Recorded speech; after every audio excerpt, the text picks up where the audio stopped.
안녕하세요. 과학하자 과자사이언스 진현자입니다.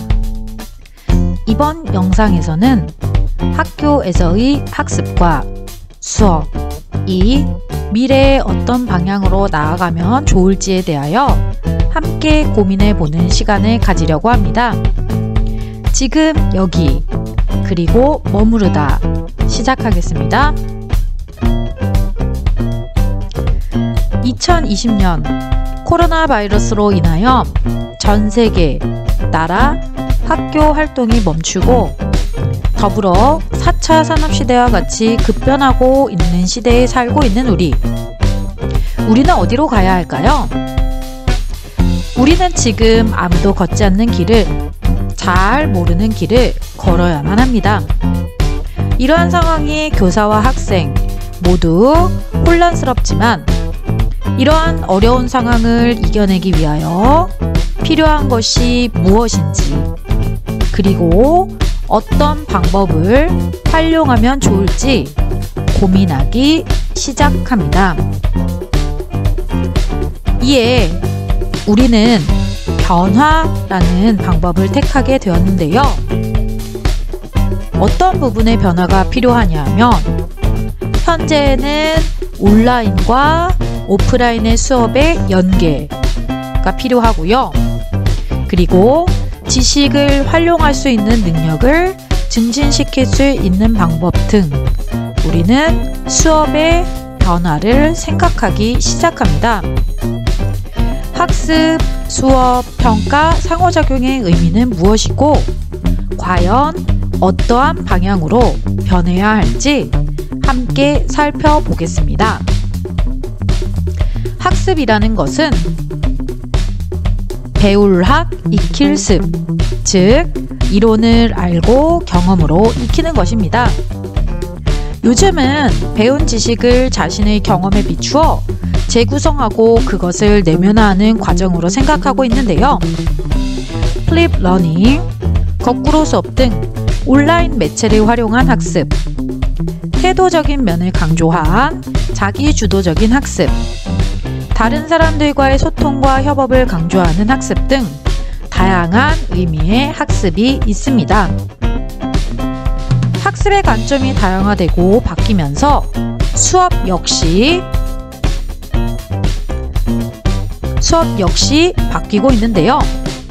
수업 방법이나 도구에 관한 고민, 교과의 본질을 반영한 수업, 프로젝트 기반 학습, 디자인 싱킹, 하브르타와 같이 다양한 교수 학습 방법의 적용, 협업과 상호작용, 실생활 밀착 수업 등 수업 역시 교사에게 재정립할 필요가 있게 되었습니다. 평가는 화면 보시다시피 학생의 학습, 행동의 발달을 교육 목표에 비추어 측정하고 판단하는 일인데요. 예전에는 상중하, 점수에 집중하였다면 지금은 발전 정도, 목표 달성 정도, 기능을 수행할 수 있는지, 피드백으로 인한 변화 등을 많이 고려합니다. 더불어 글쓰기, 말하기, 만들기 등 평가 방법도 다양화하고 있습니다. 상호작용이란 서로 작용하고 영향을 끼치는 일로 교사와 학생 간 상호작용, 학생과 학생 간 상호작용, 현재 온라인 도구를 활용한 상호작용 등 다양하게 적용하고 있습니다. 그렇지만 이런 학습, 수업, 평가, 상호작용에 관하여 많은 고민이 현장에서 있습니다. 이러한 것들의 맥락과 의미를 되짚어보는 과정이 우리에게 필요한 것 같습니다. 이러한 변화는 어디에서 어떻게 시작될까요? 변화의 시작은 바로 여기입니다. 지금 여기에 충분히 머물 수 있을 때 변화와 성장이 가능해진다 라고 합니다. 우리는 학교에서 하는 활동들이 굉장히 많습니다. 그렇지만 이러한 활동들의 일관성과 방향, 철학 등을 미처 깊게 생각하지 못한 채 하루하루를 살아가기에 이 말이 굉장히 와 닿는 것 같습니다. 수업에서는 지금까지 해왔던 수업의 방법, 왜 그것이 필요하다고 생각하였는지, 실제로 그것을 하기 위해 노력을 기울였던 부분 등에 대하여 고민하는 시간이 필요한데요. 이것을 머무르다 라는 용어를 사용하였습니다. 수업에서는 사실 머무르다 라는 용어를 잘 사용하지 않습니다. 왜냐하면 내 수업에 머무르는 것은 굉장히 민망하고 쑥스럽기 때문입니다. 그렇지만 지금까지 해왔던 수업 방법에 대하여 고민하고 현재 문제를 해결하기 위해, 즉 온라인 수업과 연계하는 방법, 시대 변화에 따라 필요한 능력이 무엇인지 이런 고민하는 과정들이 결국에는 앞으로 나아가는데 발판이 된다라는 것입니다.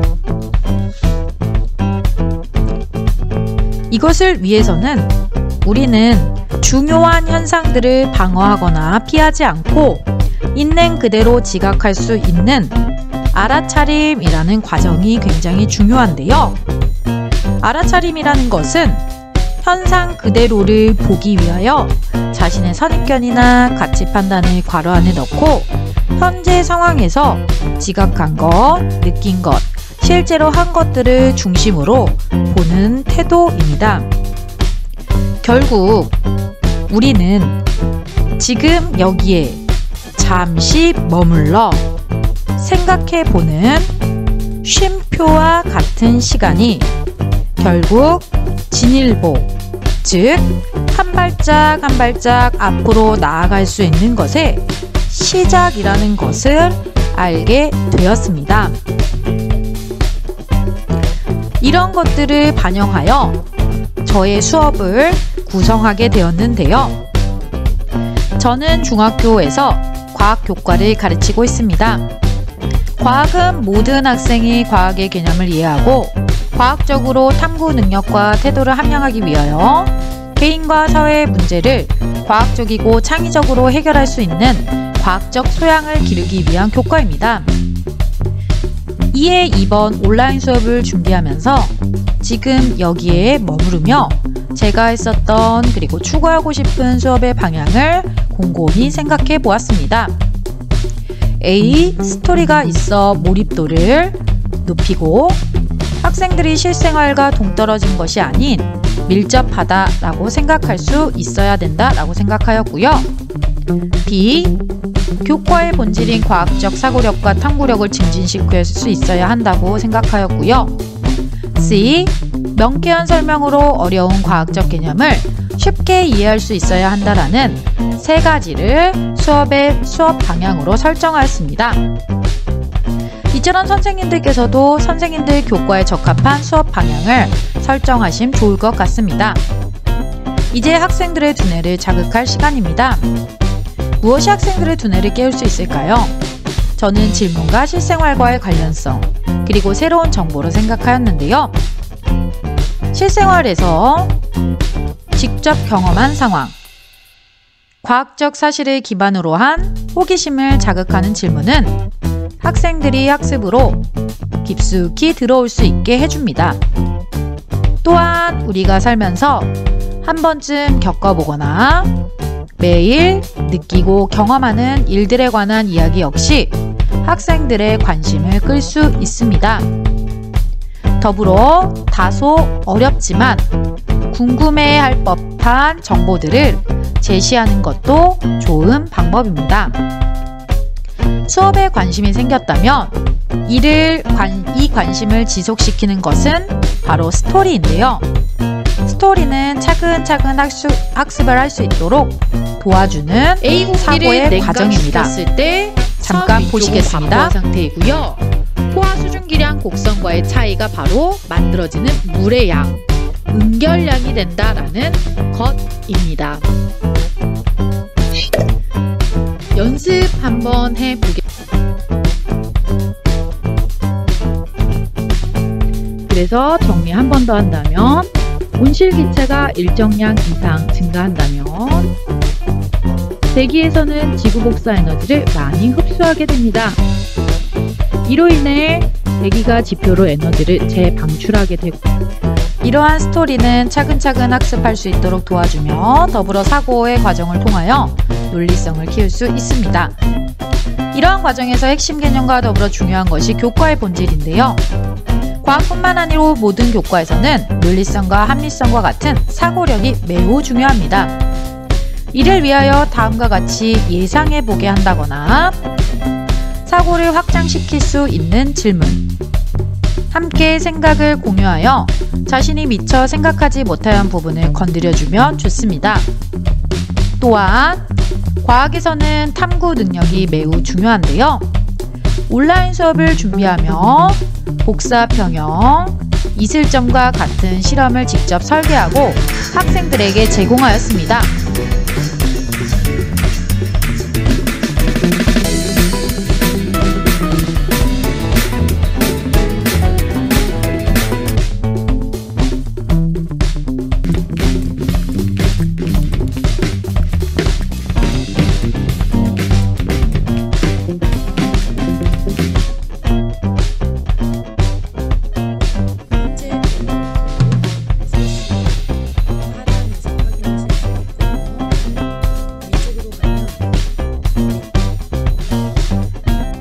과학 관련 사이트를 둘러보며 사고를 자극하고 탐구력을 증진시키는 활동도 하였습니다.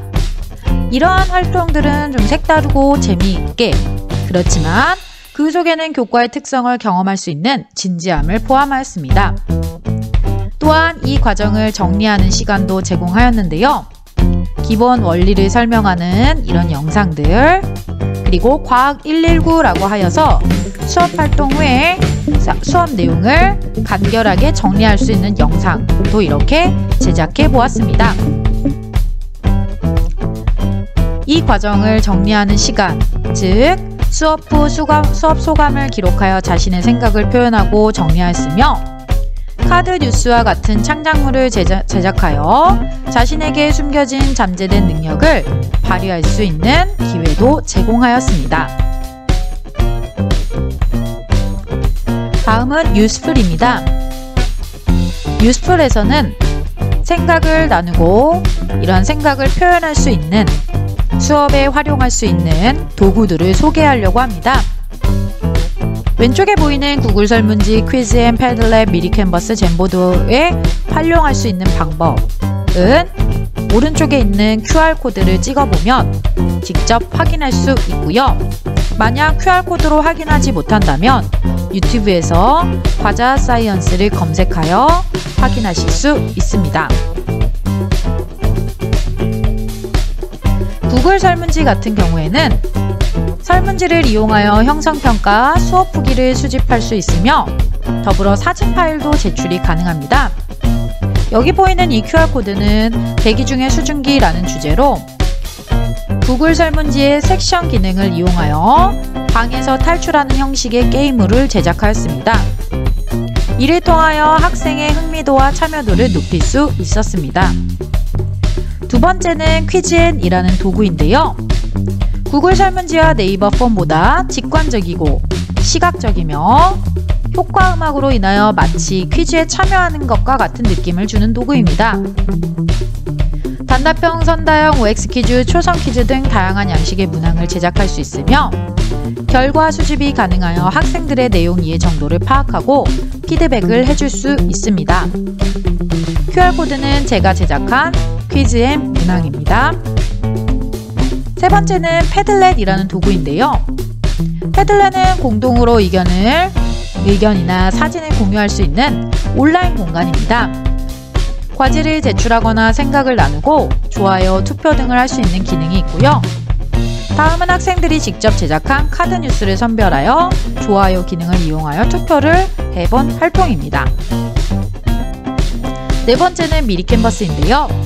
미리 캔버스는 카드 뉴스, 인포그래픽, 파워포인트, 썸네일 등을 제작할 수 있는 사이트로 귀여운 캐릭터, 시각적인 아이콘, 배너 등을 이용하여 시각 자료를 제작하기 좋은 도구입니다. 마지막은 구글에서 활용할 수 있는 잼보드인데요. 구글 잼보드는 온라인에서 공동으로 작업할 수 있는 화이트보드로 이렇게 개인적으로 정보를 모으거나 생각을 정리할 수 있고요.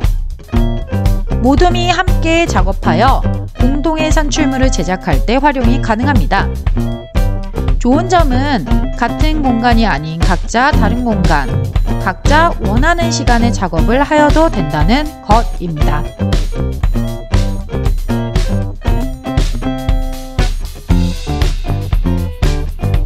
이제 영상의 마무리 시간인데요.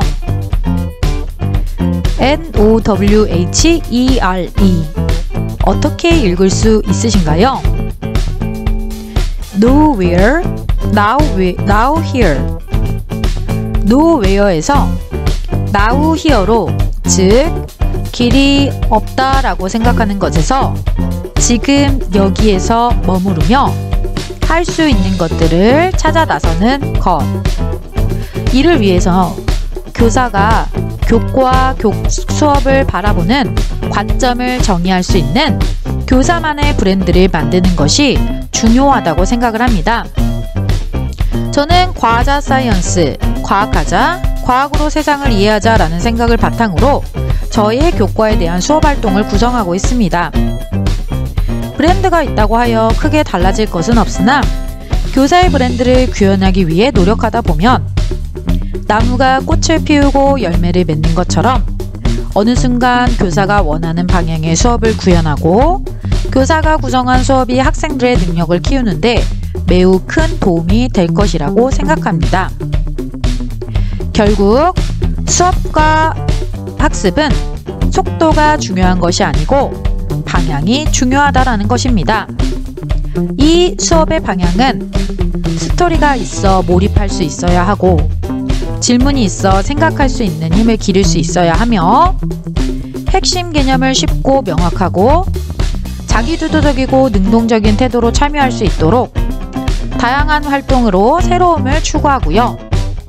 마지막으로 교과의 본질을 경험할 수 있도록 수업을 구성하시면 좋을 것 같습니다.